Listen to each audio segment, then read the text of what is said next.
اور احترام تو سارے اسلاف نے کیا اور ہر دور کے اسلاف نے کیا.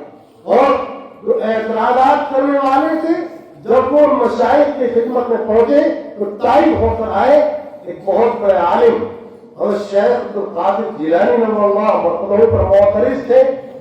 اور ان کے پڑوسی نے کہا کہ کب تک آپ اعتراض کرتے رہیں گے, چلیے ہمارے ساتھ چلیے تو صحیح. جب آپ وہاں گئے تو پہلی مجلس میں کپڑے پھاڑنے لگے. ہاں یہ حال ہو گیا, ہم اتنے زمانے سے آ رہے ہیں, آپ کو پہلی مجلس کتاب ملا اور اپنے آپ کو توبہ کی, استغفار کیا کہ مجھے کیا معلوم, دور دور سے ایسا جان رہا تھا. تو اللہ کی بات بہت بڑی. امام راضی رحمۃ اللہ علیہ یہ فرماتے ہیں کیا کہ میزان متعدد ہوگی, اس لیے یہ سیوا لائے.